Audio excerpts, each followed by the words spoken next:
Good morning students. हम पढ़ रहे थे घर की याद, भवानी जी की लिखी हुई कविता। जिस कविता में भवानी जी जो है जेल में थे और वो जेल में रह कर के कैसा घर वाले फील कर रहे हैं, कैसा वो खुद फील कर रहे हैं, ये सब बातें उन्होंने बताई थी। हम 7 इसके पार्ट पढ़ चुके हैं, ये छोटे छोटे हिस्से जिन्हें बांटा गया है। अगला देखते हैं। और माँ ने कहा होगा, भवानी जी सोच रहे हैं कि माँ ने ऐसा कहा होगा, दुख कितना बहा होगा जब ये बात कही। कौन सी बात, आगे देखते हैं कि बहुत दुख हो रहा होगा, बड़े दुख की भाव से उन्होंने कहा। आँख में किस लिए पानी, कि जब पिताजी की आंखों में पानी आया, जब पिताजी ने मेरी कमी महसूस की तो माँ ने ऐसा कहा होगा कि वहाँ अच्छा है भवानी, कि हमारा भवानी जो है वहाँ बिल्कुल अच्छा है, उसे किसी प्रकार का कोई दुख नहीं है, वो वहाँ सुखी होगा। वह तुम्हारा मन समझकर, तुम्हारा मन समझकर, यानी भवानी जी कहते हैं कि माँ पिताजी को कह रही होगी कि आप ही चाहते थे देश की सेवा करे, अंग्रेज़ों के सामने न झुके, देश के सम्मान को और उठाए। ये सब बातें आपके मन में थी, जो वो समझकर और अपनापन समझकर देश को अपना समझा। देश के सम्मान को जब ठेस पहुंच रही थी तो उसे भी लगा, ये सब समझ करके गया है सो ठीक ही है। वो जेल में गया है वो ठीक ही है। मीन्स यहाँ भवानी जी अपनी माँ की बातें बता रहे हैं, अपने पिताजी को क्या कह रही होगी इस वक्त। ऐसा सोचते हैं ये तुम्हारी लीक है। लीक मीन्स परंपरा, कि वो तुम्हारी परंपरा के अनुसार, तुम्हारी रिवाज के अनुसार जैसा तुम चाहते हो वैसा ही किया, ऐसा भवानी ने किया है। अगर वो ऐसा ना करता, पाँव जो पीछे हटाता, मान लो अगर वो ऐसा ना करता, वो अंग्रेज़ों का डटकर मुकाबला ना करता, सामना ना करता, भाग जाता, पीठ दिखाता, या मतलब अपने देश से गद्दारी करता, तो कोख को मेरी लजाता, तो मेरी कोख को लजाता, अर्थात मैं शर्मिंदा होती।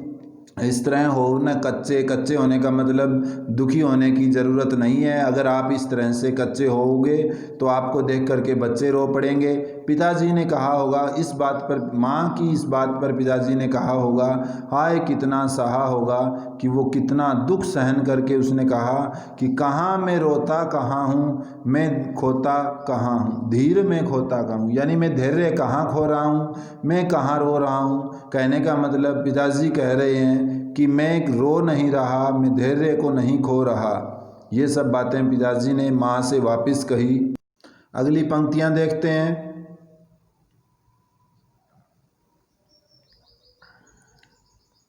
हे सजिले हरे सावन, यहाँ भवानी जी ने सावन को पुकारा है कि हे कि मेरे पुण्य पावन, तुम बरस लो वे न बरसे, यानी तुम जितना बरसना चाहते हो हे सजिले सावन मेरे पावन, तुम बरसो लेकिन वे न बरसे, अर्थात मेरे माता पिता की आंखों में आंसू न आए।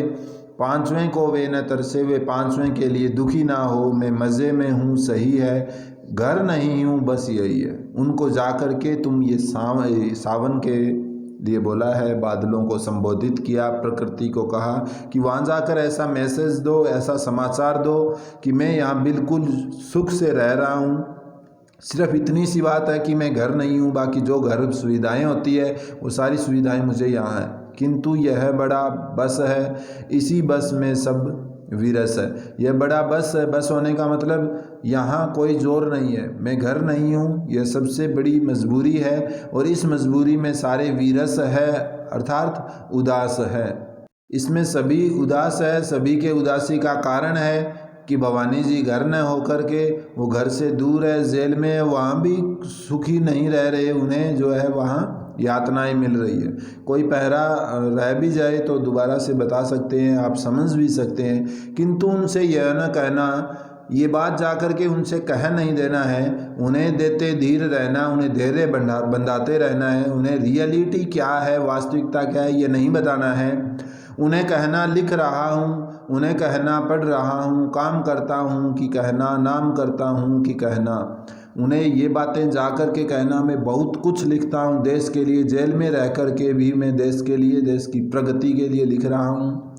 उन्हें कहता कि सब कुछ देश में क्या घटित हो रहा है ये सब मुझे खबर रहती है, मैं पढ़ता भी हूँ, काम करता हूँ देश के लिए, जागृति के लिए, नाम करता हूँ मैं अपने माता और पिता का, अपनी भारत माता का नाम भी ऊंचा कर रहा हूँ। चाहते हैं लोग कहना मत करो कुछ शोक कहना, लोग सारे चाहते हैं मुझे, मैं सबका प्रिय बनता जा रहा हूँ, लेकिन आप इस बात पर दुखी नहीं होना है। आप बिल्कुल ये मत सोचिए कि मैं यहाँ जेल में रह कर के दुखी हूँ। ये सब बातें भवानी जी कह रहे हैं। इसके बाद कहा कि और कहना मस्त हूँ मैं यहाँ बिल्कुल मस्त हूँ, खुशी से मज़े से रह रहा हूँ, काटने में व्यस्त हूँ, गांधी जी की बातों पर मैं चल रहा हूँ, गांधी जी के द्वारा दिखाए गए रास्ते पर चल रहा हूँ, उनका साथ दे रहा हूँ, काटने में मीन्स सूत काटने में, चरखा चलाने में व्यस्त हूँ। वज़न 70 शेर मेरा, यानी मेरा वज़न भी बढ़ गया है, मैं हष्ट पुष्ट हूँ, और भोजन ढेर मेरा, मुझे यहाँ ढेर सारा भोजन मिलता है, पौष्टिक आहार मिलता है, मैं यहाँ कूदता हूँ, खेलता हूँ, यहाँ खेलने का भी समय है, घूमने का भी समय है, दुख डट कर ठेलता हूँ, यानी मैं जो मुझे दुख, किसी प्रकार की पीड़ा दुख कुछ नहीं है, थोड़ा बहुत है मैं सहन करता हूँ बड़े प्यार से। और ये बात आप वहाँ जा कर के कहिए मेरे माता और पिता से, मैं बिल्कुल यहाँ मस्त हूँ, क्यों न कहना अस्तु में, लेकिन उन्हें जा कर के ये बात मत कह देना। अस्त होने का मतलब कमज़ोर होते जाना, वो 70 शेर वज़न है मेरा, ये मत बताना कि मैं कमज़ोर हो गया हूँ, बहुत सारा मुझे भोजन मिलता है, ये बात कहना है, न कि ये कहना मुझे किसी प्रकार का भोजन नहीं मिलता, पौष्टिक आहार की कमी है, मुझे कहीं खेलने कूदने नहीं दिया जाता। ये सब बंदिशें वहाँ नहीं बताओगे। वो अपने माता पिता से ये सच्चाई, ये साफ बातें बताना नहीं चाहता। हाय रे ऐसा न कहना, पुकार करके कहा कि आप रियल में क्या है ये बातें वहाँ जाकर मत कह देना, न कि जो वैसा न कहना है कि जो वैसा, जिस तरह का माहौल, जैसा वातावरण, जैसी मेरी स्थिति है, ये स्थिति उन्हें जा कर के बिल्कुल न कह देना, कह न देना जागता हूँ, ये बात मत कह देना कि मुझे नींद नहीं आती है, आदमियों से मैं डरने लग गया हूँ, आदमियों से बात नहीं करना चाहता, दूर भागता हूँ, ऐसी स्थिति मेरे माता और पिता को नहीं बता देना।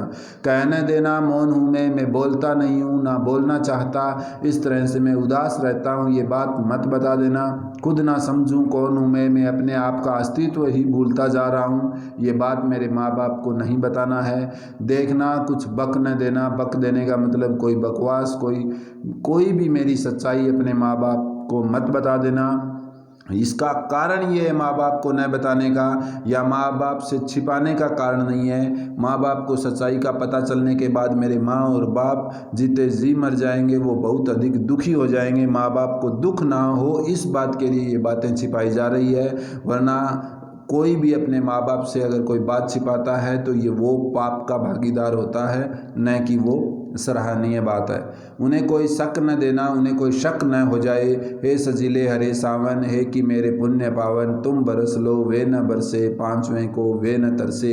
ये न बताने की बात सारी यहाँ डिपेंड करती है, ये बात प्रमुख है। वो चाहते हैं भवानी जी कि मेरे माता और पिता मेरी वजह से परेशान न हो, ये सब बातें उन्हें इसीलिए नहीं बताना, उनसे बिल्कुल मत कह देना, ये सब बातें कही गई है। और भवानी प्रसाद मिश्र, ये भवानी जी की लिखी हुई कविता घर की याद, जो मैंने आपको कंप्लीट करवा दी है, आप इसको एक बार घर पर ज़रूर पढ़ें। आप जब पढ़ेंगे तो समझ में आ जाएगी, बिल्कुल ही आसान सरल भाषा में ये कविता है। जो इसके प्रश्न पूछे गए हैं आप वो प्रश्न बता सकते हैं। कल आप PNB में, यानी आप अपनी जो प्रैक्टिस नोटबुक होती है उस PNB कॉपी के अंदर इसकी समरी लिखेंगे।